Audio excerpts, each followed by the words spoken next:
पूज्य श्री स्वामी जी महाराज, मंचस्थ विद्वत वृंद, समुपस्थित संत वृंद, महानुभाव, देवियों, पिछले वर्ष गुरुदेव भगवान के 29वें पट्टाभिषेक के अवसर पर बड़ा ही भव्य कार्यक्रम हुआ था और उसमें इस सीमा से बढ़कर कुछ विस्तार से हम लोगों ने महाराज श्री के कार्यों पर थोड़ा थोड़ा प्रकाश डाला था। आज सही भी बात है, 3 से 4 तो बहुत है। अब 2 मिनट की भी आवश्यकता इसलिए नहीं है कि अब हम लोगों को कुछ कहना नहीं पड़ता। नई पीढ़ी और एक प्रकार से पूरे विश्व को गुरुदेव भगवान के योगदान, उनकी तपश्चर्या, उनकी मेधा, उनकी दक्षता, उनकी कार्य कुशलता और उनके सूझबूझ का जितना परिचय है, उतनी बातें हम लोगों के मस्तिष्क में नहीं है।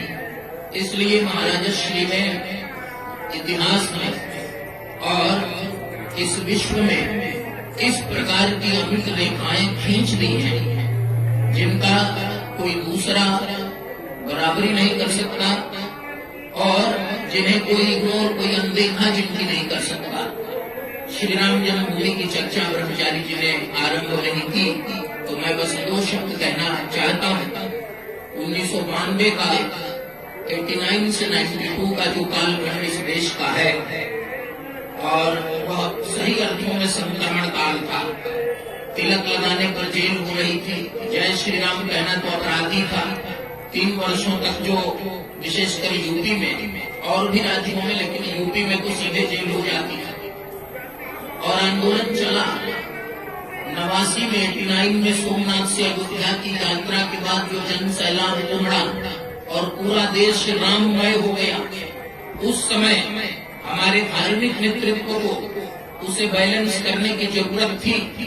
मैं बहुत कम समयों में, मैं बहुत में जाऊं, मैं कम समयों में निवेदन करूं। 92 में गुरुदेव भगवान का पट्टाभिषेक हुआ बसंत पंचमी के दिन और 92 में ही अयोध्या से कलंक मिटा। 92 की बात है। भगवान ने, प्रकृति ने किस प्रकार अनुकूलता दी और ऐसे कोई ये असंबद्ध नहीं है। उस समय मैं काफी सक्रिय था, अलग संस्थाओं में मेरा योगदान था और उस समय मैं जानता हूँ जिन संस्थानों में मैं सक्रिय था वहाँ प्रतिदिन बैठकों में पूरी शंकराचार्य भगवान के निर्देश और उनके मार्गदर्शन की मुक्त कंठ से प्रशंसा होती थी। और आज तक वह परंपरा है कि उन संस्थानों के जो संगठन उस समय अगुवाई कर रहे थे देश के उस संक्रमण काल में, उस हिंदुत्ववादी मोड़ को उसको लाने के लिए कोशिश कर रहे थे, उनके आज भी आला अधिकारी हर माघ में, हर कुंभ में, हर अवसर पर आकर महाराज श्री से मार्गदर्शन और आशीर्वचन लेते ही हैं। परसों भी मैं यहीं पर मिला था, बुलाए थे। एक बात है। दूसरी बात, उस समय महाराज श्री की यात्राएं शुरू हुई, कलंक 92 में मिट गई। मैं निवेदन करना चाहता था कि पूर्वाचार्य महाराज ने 88-89 में उनका बयान था, माया में बहुत विस्तार से छपा था कि यदि श्री राम जन्मभूमि के लिए शीशदान की आवश्यकता हुई तो पहला शीशदान मेरा होगा।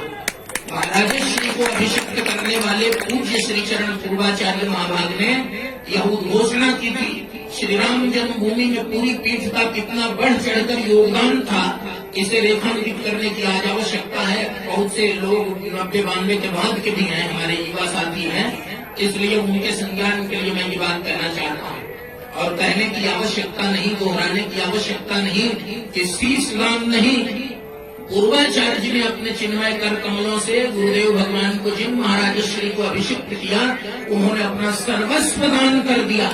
लेकिन सरकार के सामने झुके नहीं, सरकार को झुकना पड़ा, सरकार को मुड़ना पड़ा। समाज के सामने महाराज श्री झुके नहीं, समाज को उनका अनुरूप होना पड़ा। और 3 वर्ष 3 महीने 3.5 वर्ष इसकी बात मैं नहीं करता, जब से गुरुदेव भगवान गद्दी पर बैठे हैं तब से इस देश में और विश्व में वैचारिक क्रांति का वह बीज डाल दिया है जो 3 सहस्त्राब्दियों तक भी विश्व को हिंदू विश्व बनने से कोई रोक नहीं सकता। हिंदू राष्ट्र तो छोटी सी बात है उसके सामने। बहुत बहुत धन्यवाद। हर हर महादेव।